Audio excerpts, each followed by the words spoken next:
ಸ್ನೇಹಿತರೆ, ಈಗ ವಿಶೇಷವಾಗಿ ನಾನು ಅಕ್ಷತೃತೀಯ ದಿವಸ ಮಾಡುವಂಥ ಧನಲಕ್ಷ್ಮಿ ಪೂಜೆಯನ್ನು ಹೇಳ್ಕೊಡ್ತೀನಂತ.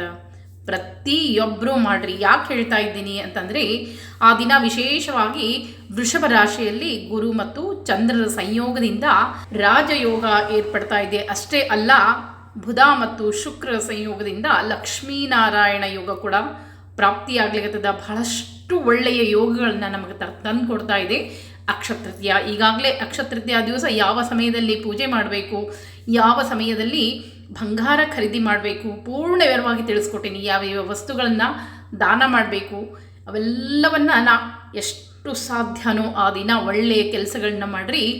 ವರ್ಷ ಪೂರ್ತಿ ನೀವು ಯಾವುದೇ ರೀತಿಯಿಂದ ತೊಂದರೆ ಆಗೋದಿಲ್ಲ, ಕಷ್ಟಗಳು ಬರೋದಿಲ್ಲ, ಧನ ಧಾನ್ಯ ಸಮೃದ್ಧಿ ಆಗ್ತದೆ. ಅದಕ್ಕಾಗಿ ಇವತ್ತು ಆ ದಿನ ಈ ರಾಜಯೋಗದಲ್ಲಿ ಮಾಡಿದಂಥ ಲಕ್ಷ್ಮೀನಾರಾಯಣ ರಾಜಯೋಗ ಏನು ಪ್ರಾಪ್ತಿ ಆಗ್ಲಿಕ್ಕತ್ತದಲ್ಲ, ಆ ಸಮಯದಲ್ಲಿ ಮಾಡಿದಂಥ ಧನಲಕ್ಷ್ಮಿ ನಿಮಗೆ ಕೈ ಹಿಡಿದು ವರ್ಷ ಪೂರ್ತಿ ಕಾಪಾಡ್ತಾಳೆ.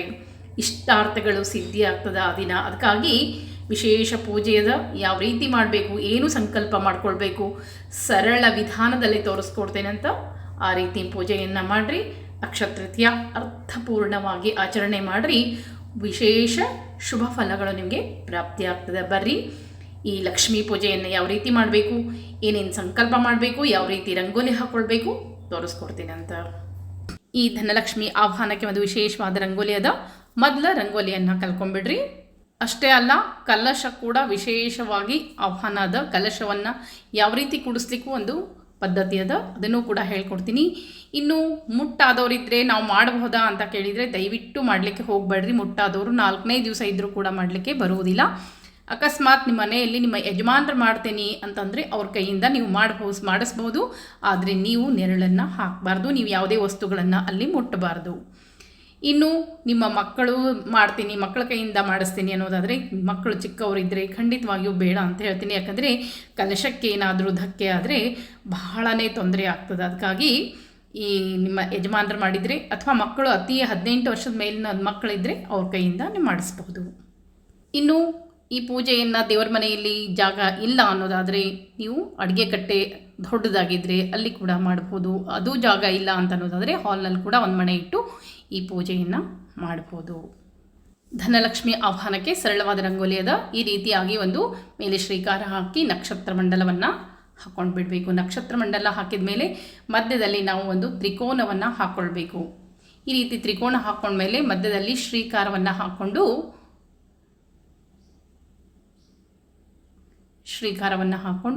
ಈಗ ಅದಕ್ಕೆ ಒಂದು ಸುತ್ತಲೂ ಮಂಡಲವನ್ನು ಹಾಕ್ಕೊಳ್ಬೇಕು. ಆ ಮಂಡಲ ಹಾಕ್ಕೊಂಡು ನಂತರ 12 ದಳಗಳನ್ನು, ಹೂವಿನ ದಳಗಳನ್ನು 12 ದಳಗಳನ್ನು ಮಾಡ್ಕೊಳ್ಬೇಕು. ನಂತರ 108 ಎಲೆಗಳನ್ನು ಈ ರೀತಿಯಾಗಿ ಮಾಡ್ಕೊಳ್ಬೇಕು. ಶಂಖಚಕ್ರ ಹಾಕೋಬೇಕು. ಲಕ್ಷ್ಮಿ ಒಳಗೆ ಬಂದಂಥ ಪಾದಗಳನ್ನು ಹಾಕ್ಕೊಳ್ಬೇಕು. ಜೊತೆಗೆ ಆಕಳು ಅಂದರೆ ಕಾಮಧೇನು ಸಹ, ಲಕ್ಷ್ಮೀ ಸಹಿತ ಕಾಮಧೇನು ಬಂದಂತೆ ಈ ರೀತಿ ಪಾದಗಳನ್ನು ಹಾಕ್ಕೊಳ್ಬೇಕು. ಈಗ ಈ ರೀತಿ ರಂಗೋಲಿಯನ್ನು ಹಾಕ್ಕೊಂಡು ಈ ರಂಗವಲ್ಲಿಗೆ ಅರಿಶಿನ ಕುಂಕುಮ ಎಲ್ಲವನ್ನು ಇರಿಸಿ ದೀಪವನ್ನು ಹಚ್ಚಿಟ್ಕೋಬೇಕು. 4, 8 ಸಮ ಸಂಖ್ಯೆಯಲ್ಲಿ ದೀಪಗಳನ್ನು ಹಚ್ಚಿಟ್ಕೊಳ್ಬೇಕು. 8 ದೀಪಗಳು ಶ್ರೇಷ್ಠ ಅಂತ ಹೇಳ್ತೀವಿ. ಈ ರೀತಿಯಾಗಿ ದೀಪಗಳನ್ನು ಹಚ್ಚಿ ಇಟ್ಕೊಳ್ಬೇಕು. ಪೂಜಿಸಿದಂಥ ದೀಪಗಳು ಒಂದು ಇಡೀ ದಿವಸ ಇರಬೇಕು. ನಂತರ ಒಂದು ತಟ್ಟೆಯಲ್ಲಿ ಅಕ್ಕಿಯನ್ನು ಹಾಕ್ಕೊಳ್ಬೇಕು. ಅದರಲ್ಲಿ ಅಷ್ಟದಳ ಕಮಲವನ್ನು ಈ ರೀತಿಯಾಗಿ ಬರಿಬೇಕು. ಕುಂಕುಮದಿಂದಲೇ ಬರಿಬೇಕು. ಇಲ್ಲಿ ಅಷ್ಟದಳ ಕಮಲವನ್ನು ಒಂದು ತಟ್ಟೆಯಲ್ಲಿ ಅಕ್ಕಿಯನ್ನು ಹಾಕ್ಕೊಳ್ಬೇಕು. ನಿಮ್ಮ ಮನೆಯಲ್ಲಿ ಹಿತ್ತಾಳಿ ತಟ್ಟೆ ಇದ್ದರೆ ಹಿತ್ತಾಳಿ ತಟ್ಟೆಯಲ್ಲಿ ಹಾಕ್ಕೊಳ್ರಿ, ಬೆಳ್ಳಿ ತಟ್ಟೆ ಇದ್ದರೆ ಬೆಳ್ಳಿದ್ರಾಗ ಹಾಕ್ಕೊಳ್ರಿ, ಇಲ್ಲ ತಾಮ್ರ ತಟ್ಟೆ ಇದ್ದರೆ ತಾಮ್ರ ತಟ್ಟೆಯಲ್ಲಿ ಹಾಕ್ಕೊಳ್ರಿ. ಸ್ಟೀಲಿನ ತಟ್ಟೆ ಮಾತ್ರ ಪೂಜೆಗೆ ಯಾವತ್ತೂ ಇಡಬಾರ್ದು. ಸ್ಟೀಲಿನ ತಟ್ಟೆಯನ್ನು ಬಳಸಬಾರ್ದು, ಪೂಜೆಗೆ ಯಾವತ್ತೂ ಬಳಸಬಾರ್ದು. ಕಬ್ಬಿಣ ಅಂತ ಹೇಳ್ತೀವಿ, ಅದರಿಂದ ಅಶಾಂತಿ, ದಾರಿದ್ರ್ಯ ತಲೆದೋರ್ತದ ಅಂಥೇಳಿ, ಅದಕ್ಕಾಗಿ ಸ್ಟೀಲಿನ ಪಾತ್ರೆಗಳನ್ನ ಪೂಜೆಗೆ ಬಳಸಬಾರ್ದು. ಈಗ ಈ ತಟ್ಟೆಯನ್ನು ಆ ರಂಗವಲ್ಲಿ ಮೇಲೆ ಇಟ್ಕೊಳ್ಬೇಕು. ನಿಮ್ಮನೆ ಇನ್ನೂ ಬೆಳ್ಳಿ ಕಲಶವನ್ನು ನಾನು ಇಡ್ಲಿಕ್ಕತ್ತೀನಿ. ನಿಮ್ಮ ಮನೆಯಲ್ಲಿ ಹಿತ್ತಾಳಿ, ತಾಮ್ರ ಯಾವುದಿರ್ತದೋ ಅದನ್ನು ಇಡ್ಬೋದು. ಈಗ ಇದರಲ್ಲಿ ಕಂಠದವರೆಗೆ ಮಾತ್ರ ಧಾನ್ಯವನ್ನು ತುಂಬ್ತಾ ಇದ್ದೇನೆ. ಗೋಧಿ ಅಥವಾ ಅಕ್ಕಿ ಎರಡರಲ್ಲಿ ಯಾವುದಾದ್ರೂ ಒಂದನ್ನು ಧಾನ್ಯವನ್ನು ಹಾಕ್ಕೊಳ್ಬೇಕು. ಕಂಠಕ್ಕಿಂತ ಸ್ವಲ್ಪ ಕೆಳಗೆ ಇರಬೇಕು, ಅಂದರೆ ಅರ್ಧಕ್ಕಿಂತ ಹೆಚ್ಚಿಗೆ ಇರಬೇಕು, ಕಂಠಕ್ಕಿಂತ ಕಡಿಮೆ ಇರಬೇಕು, ಇಷ್ಟಿರಬೇಕು ಅಕ್ಕಿ. ನಂತರ ಇದರಲ್ಲಿ ಶ್ರೀಂ ಅನ್ನೋ ಅಕ್ಷರವನ್ನು ಬರಿಬೇಕು. ಶ್ರೀಂ ಕುಬೇರ ಲಕ್ಷ್ಮೀ ನಮಃ ಅಂಥೇಳಿ ಅಲ್ಲಿ ಸಂಕಲ್ಪವನ್ನು ಮಾಡಿಕೊಂಡು ಶ್ರೀಂ ಅಕ್ಷರ ಬರೆದು ಶ್ರೀಂ ಕುಬೇರ್ ಲಕ್ಷ್ಮೀ ಕಮಲ್ ಧಾರಣೆ ಧನಾಕೃಷ್ಣೆ ಸ್ವಾಹ ಅಂಥೇಳಿ ಲಕ್ಷ್ಮಿಯನ್ನು ಆಹ್ವಾನ ಮಾಡ್ಕೊಳ್ಳಿರ್ತದ. ಮೊದಲೇದಾಗಿ ಅರಿಶಿನ ಕುಂಕುಮವನ್ನು ಏರಿಸಬೇಕು. ನಾನು ಏನೇನು ಅದರಲ್ಲಿ ಹೊಟ್ಟೆಯೊಳಗೆ ಹಾಕ್ತೀನಿ ನೋಡ್ರಿ, ನೆನ್ಪಿಟ್ಕೊಳ್ರಿ ಏನೇನು ಹಾಕ್ತೇನೆ ಅಂಥೇಳಿ. ಮೊದಲೇದಾಗಿ ಅರಿಶಿನವನ್ನು ಹಾಕ್ತಾಯಿದ್ದೀನಿ. ಅದು ಉಂಗುರ ಬೆರಳಿನಿಂದ ಅರಿಶಿನ ಕುಂಕುಮವನ್ನು ಏರಿಸಬೇಕು. ನಂತರ ಈಗ ಅಕ್ಷತೆಯನ್ನು, ಕೆಂಪು ಅಕ್ಷತೆಯನ್ನು ಹಾಕಬೇಕು. ಶ್ರೀ ಮಹಾಲಕ್ಷ್ಮಿ ಆವಾಹಯಾಮಿ ಅಂಥೇಳಿ ಕಾಲುಂಗ್ರ ಪಿಲ್ಲೆಯನ್ನು ಹಾಕ್ಕೊಳ್ಬೇಕು. ನಂತರ ತಾಂಬೂಲ ದಕ್ಷಿಣೆಯನ್ನು ಹಾಕಬೇಕು. ಇನ್ನೂ ಒಂದು ವಿಶೇಷವಾದ ವಸ್ತುವನ್ನು ಹಾಕ್ತಾ ಇದ್ದೀನಿ, ಲಕ್ಷ ಕೊಟ್ಟು ನೋಡ್ರಿ. ಈಗ ತಾಂಬೂಲ ದಕ್ಷಿಣೆ ಹಾಕಿದ ನಂತರ ಒಂದು ಬಂಗಾರದ ತುಂಡನ್ನು ಹಾಕ್ತಾ ಇದ್ದೀನಿ. ಅಂದರೆ ನಿಮ್ಮ ಮನೆಯಲ್ಲಿ ಇದ್ದರೆ ಹಾಕ್ಬೋದು, ಇಲ್ಲಾಂದರೆ ಇದನ್ನು ಬಿಡ್ಬೋದು. ಆದರೆ ಧನ ಕನಕಾದಿ ಮನೆಯಲ್ಲಿ ನಮಗೆ ಅಕ್ಷಯ ಫಲವನ್ನು ತಂದುಕೊಡ್ಲಿ ಅಂಥೇಳಿ ಒಂದು ಬಂಗಾರದ ತುಂಡು, ಒಂದು ಬೆಳ್ಳಿ ತುಂಡು ಎಲ್ಲವನ್ನು ಹಾಕಬೇಕು. ನಿಮ್ಮ ಮನೆಯಲ್ಲಿ ಇಲ್ಲ ಅಂದರೆ ಇದರ ಜೊತೆ ಪಂಚಫಲಗಳನ್ನು ಕೂಡ ಹಾಕ್ತಾ ಇದ್ದೀವಿ. ಉತ್ತತ್ತಿ, ಬಾದಾಮಿ, ಗೋಡಂಬಿ, ಒಣದ್ರಾಕ್ಷಿ, ಒಣಕೊಬ್ಬರಿ ಚೋರು ಇವನ್ನೆಲ್ಲವನ್ನು ಹಾಕಿ ಕಲಶವನ್ನು ಹೊಟ್ಟಿ ಈಗ ತುಂಬಿಕೊಂಡಿದ್ದಾಗ್ಯದ. ಈ ಕಲಶವನ್ನು ಹೊಟ್ಟಿ ತುಂಬ್ಕೊಂಡ್ಮೇಲೆ ಇನ್ನೂ ಒಂದು ವಿಶೇಷವಾಗಿ ತೋರಿಸ್ತೀನಿ. ಒಂದು ಮುಟ್ಟಿಗೆಗೆ ಎಷ್ಟು ನಾಣ್ಯ ಬರ್ತಾವೋ ಅಷ್ಟು ನಾಣ್ಯವನ್ನು ಒಂದು ಥಾಲಿ ಅಥವಾ ಒಂದು ಬಟ್ಲಲ್ಲಿ ಹಾಕಿ ಕಲಶದ ಮುಂದೆ ಇಡಬೇಕಾಗ್ತದೆ. ನಂತರ ಕಲಶವನ್ನು ಅಷ್ಟದಳ ಕಮಲದ ಮಧ್ಯದಲ್ಲಿ ಅದನ್ನು ಕೂಡ ಈ ರೀತಿಯಾಗಿ ಕಲಶವನ್ನು ಕೂಡಿಸ್ಕೊಳ್ಬೇಕು. ಈಗ ಕಲಶದಲ್ಲಿ ಅರ್ಶಿನ ಕುಂಕುಮ ಅಕ್ಷತೆ ಎಲ್ಲ ಆದಮೇಲೆ ಈ ಮಹಾಲಕ್ಷ್ಮಿಯನ್ನು ಆಹ್ವಾನ ಮಾಡಿಕೊಳ್ಬೇಕು. ಸರ್ವಮಂಗಲ ಮಾಂಗಲ್ಯೆ ವಿಷ್ಣು ವಕ್ಷಸ್ಥಿತಾಲಯೇ ಆವಾಹಯಾಮಿ ದೇವಿ ತ್ವಾಂ ಸುಪ್ರೀತಾಭವ ಸರ್ವದಾ ಅಂಥೇಳಿ ಅರಿಶಿನ ಕುಂಕುಮ ಅಕ್ಷತೆಯನ್ನು ಇರಿಸಿ ಮತ್ತೊಮ್ಮೆ ಈಗ ಕಲಶ ಪೂರ್ಣ ಮಾಡಬೇಕು. ಈ ಕಲಶಕ್ಕೆ ನೀವು ಬೇಕಂದರೆ ಮುಖವಾಡವನ್ನು ಹಾಕ್ಬೋದು. ಲಕ್ಷ್ಮೀ ಮುಖವಾಡ ಇದ್ದರೆ ಹಾಕ್ರಿ, ಇಲ್ದಿದ್ರೆ ಹೀಗೆ ಪೂಜೆ ಮಾಡಿದ್ರು ನಡೀತದೆ. ಈಗ ಮೊದಲು ನಾವು ಸಂಕಲ್ಪವನ್ನು ಮಾಡ್ಕೊಳ್ಬೇಕಾಗ್ತದೆ. ಸಂಕಲ್ಪವನ್ನು ಮಾಡಿಕೊಂಡು ನಂತರ ಪೂಜೆಯನ್ನು ಶುರು ಮಾಡಿ. ಮಂಗಳ ವಿಶೇಷಾಯಾಂ ಶುಭದಿತೋ ಅಸ್ಮಾಕಂ ಸಹ ಕುಟುಂಬಾನಾಂ ಕ್ಷೇಮ ಸ್ಥೈರ್ಯ ವಿಜಯ ಆಯುರಾರೋಗ್ಯ ಐಶ್ವರ್ಯಂ ಸತ್ಸಂತಾನ ಸೌಭಾಗ್ಯ ಶುಭಫಲ ಪ್ರಾಪ್ತ್ಯರ್ಥಂ ಶ್ರೀ ಮಹಾಲಕ್ಷ್ಮಿ ಉದ್ದೇಶ್ಯ ಶ್ರೀ ಮಹಾಲಕ್ಷ್ಮಿ ದೇವತಾ ಪ್ರೀತ್ಯರ್ಥಂ ಪುರಾಣೋಕ್ತ ಪ್ರಕಾರೇಣ ಯಾವಚ್ಛಕ್ತಿ ಧ್ಯಾನಾಭಾನಾದಿ ಶೋಷೋಪಚಾರ ಪೂಜಾಂ ಕರಿಷ್ಯೆ ಅಂಥೇಳಿ ನಂತರ ಪೂಜೆಗೆ ಇಟ್ಕೊಂಡಿರುವಂತಹ ಕಲಶ ಘಂಟ ದೀಪ ಪೂಜನಂ ಕರಿಷ್ಯೆ ಅದೋ ನಿರ್ವಿಘ್ನತಾ ಸಿದ್ಧಾರ್ಥ ಮಹಾಗಣಪತಿ ಸ್ಮರಣಂಚ ಕರಿಷ್ಯೆ ಅಂಥೇಳಿ ಈಗ ಈ ಅಕ್ಷತೆಗೆ ನೀರು ಹಾಕ್ಕೊಂಡು ಬಿಡಬೇಕು. ನಂತರ ಗಣಪತಿ ದೇವತಾ ಪೂಜೆಯನ್ನು ಮಾಡ್ಕೊಳ್ಬೇಕು. ಗಣಪತಿ ಪೂಜೆ ಮಾಡ್ತಿದ್ರೆ ಮಾಡ್ಬೋದು, ಇಲ್ಲ ಅಂದರೆ ಸ್ಮರಣೆಯನ್ನು ಮಾಡಿಕೊಂಡ್ರು ಸಾಕು. ಅದು ನೀವು ಪೂಜಾ ಏನು ಸ್ನಾನಕ್ಕೆ ಅಂತ ಹೇಳಿ ಕಲಶವನ್ನು ಇಟ್ಕೊಂಡಿರ್ತಿರಲ್ಲ, ಆ ಕಲಶ ಪೂಜೆ ಆಗಬೇಕು. ಆ ಬಲಗಡೆ ದೀಪಕ್ಕೆ ಅರಿಶಿನ ಕುಂಕುಮ ಇರಿಸಿ ಅದಕ್ಕೊಂದು ಹೂವಿನ ಇಟ್ಟೆಲ್ಲ ಆ ರೀತಿ ಹೂವನ್ನು ಇರಿಸ್ರಿ. ನಂತರ ಈಗ ಘಂಟೆಯನ್ನು ಬಾರಿಸಿ ಘಂಟೆ ಪೂಜೆಯನ್ನು ಕೂಡ ಮಾಡಿಕೊಳ್ಳ್ರಿ.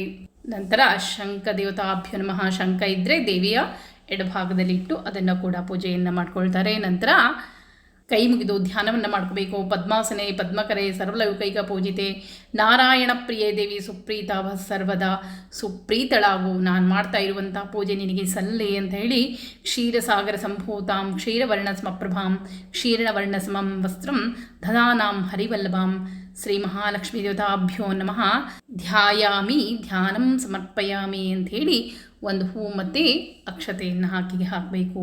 ಈಗ ಆಕೆಯನ್ನು ಆಹ್ವಾನ ಮಾಡ್ಕೊಳ್ಬೇಕು. ಶ್ರೀ ಮಹಾಲಕ್ಷ್ಮೀ ದೇವತಾಭ್ಯ ನಮಃ ಆವಾಹಿತವ ಸ್ನಾಪಿತವ ಸನ್ನಿಹಿತವ ಅವಕುಂಠಿತವ ಸುಪ್ರಸನ್ನೋ ಭವ ವರದೋ ಭವ ಸಾನ್ನಿಧ್ಯಂ ಕುರು ದೇವೇಶ ಸರ್ವಸಂಪತ್ಕರೋ ಭವ ವಿಭೋ ಸಕಲ ಲೋಕೇಶ ದೇವದೇವ ಜಗತ್ಪತೆ ಶ್ರೀ ಲಕ್ಷ್ಮೀ ಸಹಿತನಾರಾಯಣ ದೇವತಾಭ್ಯೋ ನಮಃ ಆವಾಹಯಾಮಿ ಅಂಥೇಳಿ ಮತ್ತೆ ಒಂದು ಸಲ ಅಕ್ಷತೆಯನ್ನು ಹಾಕಬೇಕು.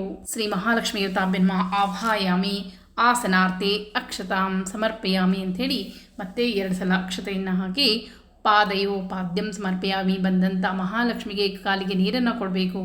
ಹಸ್ತಯೋ ವರ್ಗಂ ಸಮರ್ಪಯಾಮಿ, ಕೈ ತೊಳಿಲಿಕ್ಕೆ ನೀರನ್ನು ಕೊಡಬೇಕು. ಮುಖೆ ಆಚಮನೀಯಂ, ಕುಡಿಲಿಕ್ಕೆ ನೀರನ್ನು ಕೊಡಬೇಕು. 3 ಸಲ ಹೂವಿನಿಂದ ಪ್ರೋಕ್ಷಣೆ ಮಾಡಿ ನಂತರ ಸ್ನಾನಂ ಸಮರ್ಪಯಾಮಿ ಅಂತ ಹೇಳಿ ಒಂದು ಹೂವಿನನ್ನು ತೆಗೆದುಕೊಂಡು ಕೇಸ್ನ 3 ಸಲ ಪ್ರೋಕ್ಷಣೆಯನ್ನು ಮಾಡಿ ಆ ಹೂವನ್ನು ಆಕೆ ಪಾದನ ಇಟ್ಟೆಲ್ಲ ಹಳದಿ ಹೂ ಹಂಗೆ ಇಡಬೇಕಲ್ಲಿ. ನಂತರ ಆಕೆಗೆ ನೀವು ಪಂಚಾಮೃತವನ್ನು ಮಾಡಿದರೆ ಪಂಚಾಮೃತ ಸ್ನಾನಂ ಸಮರ್ಪಯಾಮಿ, ಪಂಚಾಮೃತವನ್ನು ಮಾಡಿ ಇಟ್ಕೊಂಡಿರಬೇಕು. ಪಂಚಾಮೃತ ಸ್ನಾನಂ ಸಮರ್ಪಯಾಮಿ. ಅದಾದಮೇಲೆ ಮತ್ತೆ ಒಂದು ಹೂ ತೊಗೊಂಡು ಬೇರೆ ಹೂವನ್ನು ತೆಗೆದುಕೊಳ್ಬೇಕು. ಮತ್ತು ಶುದ್ಧೋದಕ ಸ್ನಾನಂ ಸಮರ್ಪಯಾಮಿ ಅಂಥೇಳಿ ಆಕೆಗೆ ಮತ್ತೊಂದು ಸಲ ನೀರನ್ನು ಪ್ರೋಕ್ಷಣೆಯನ್ನು ಮಾಡಿ ಈಗ ಗೆಜ್ಜೆ ವಸ್ತ್ರವನ್ನು 18+2 ಗೆಜ್ಜೆ ವಸ್ತ್ರವನ್ನು ಇರಿಸಬೇಕು.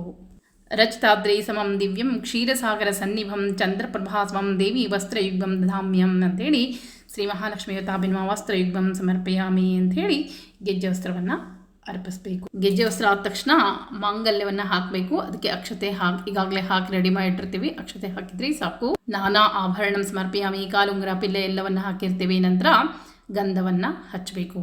ಉಂಗುರ ಬೆರಳಿಂದ ಆಕೆಗೆ ಗಂಧವನ್ನು ಹಚ್ಚಿ ಹರಿದ್ರ ಕುಂಕುಮಂ ಚೈವ ಸಿಂಧೂರಂ ಕಜ್ಜಲಾನ್ವಿತಂ ಸೌಭಾಗ್ಯದ್ರವ್ಯ ಸಂಯುಕ್ತಾಂ ಗ್ರಹಾಣ ಹರಿವಲ್ಭೆ ಶ್ರೀ ಮಹಾಲಕ್ಷ್ಮಿ ತಾಬಿನ್ಮಃ ಸೌಭಾಗ್ಯದ್ರವ್ಯಂ ಸಮರ್ಪಯಾಮಿ.